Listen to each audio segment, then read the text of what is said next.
powerful wolf was the enemy.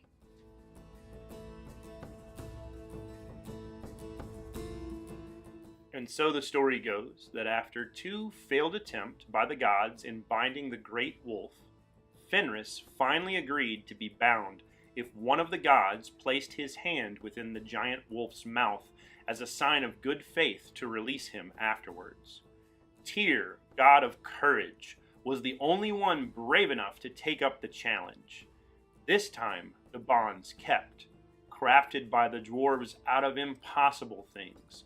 The sound of a cat's footsteps, the beard of a woman, the roots of stones, the breath of a fish, and the spittle of a bird. Fenris asked to be set free, but the gods said no. In payment for his betrayal, Fenris took Tyr's hand. Fenris, the great destroyer, remained bound until Ragnarok, the end of days.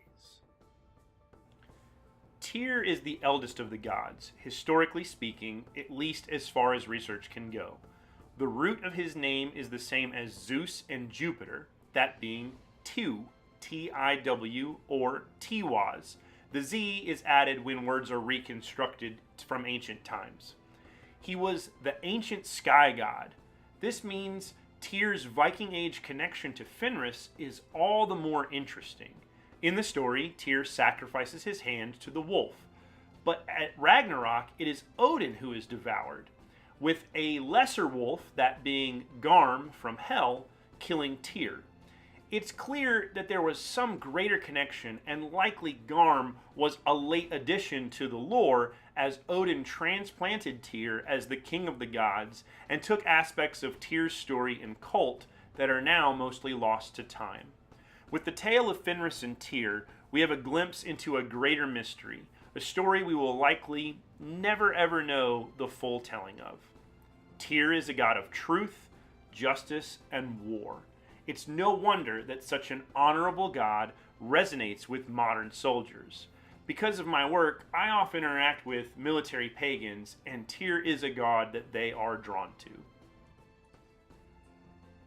Let's talk about Fenris, both in the context of Norse mythology, but also this story that we're talking about here with Tyr. To view the past through the lens of modern sentiment creates some discord. Many modern people, they get quite upset about Fenris's treatment by the gods. But in the past, the wolf was the enemy. This is important to note. Wolves represented the untamed chaos of the wild, trying to steal the same food that we humans need for survival. It was not a time of plenty. This idea of an ever-expanding, all-powerful wolf would have been terrifying. A true terror that the gods of the Vikings had to deal with. This is not the story of a puppy dog with a bad rap. This is the tale of good folk doing what they must do in order to survive, both for themselves and for their people. Fenris is the great devourer, the chaotic void that can never be filled or satisfied, a true horror to Viking Age people. I love the way this story illustrates the concept of duty. We have the god of justice and courage who breaks his word in order to serve a greater good. I think it just beautifully shows the truth of being an adult. It's a wonderful mix of the impossible, a contradiction of contradictions. The unbindable wolf is bound by a cord of impossible things. The god of promises and honor must give his word and break it in order to serve the higher good, which is his duty. Which is more important, personal honor or your debt to society? In a perfect world, integrity and the good of all should go hand in hand. But anyone who's ever had a leadership position knows that the reality of this is much more difficult than the concept. The truth of this story is so strong that it resonates beyond the age of its original culture.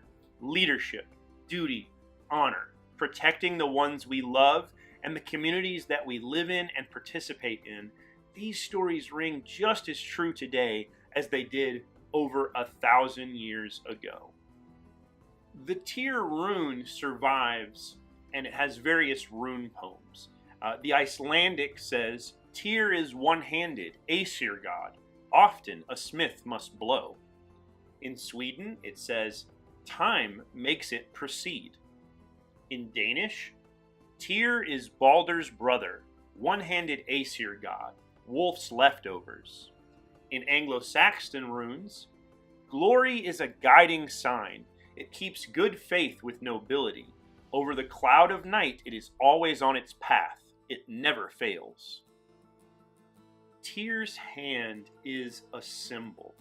He sacrificed his sword hand, which to a warrior meant a great deal. Tyr's two main symbols are his hand and his rune, hence why in my painting it hovers above, his sacrifice becoming holy, a mystery for us to have, a gift. All sacrifices are gifts, a sentiment I think we all can relate to, but most notably those who choose a life of service. Thank you. If you've enjoyed this video about my painting Tyr's Promise and the stories and lore around it, please go to my Patreon at patreon.com/samflegal or go to fatefulsigns.com to see more.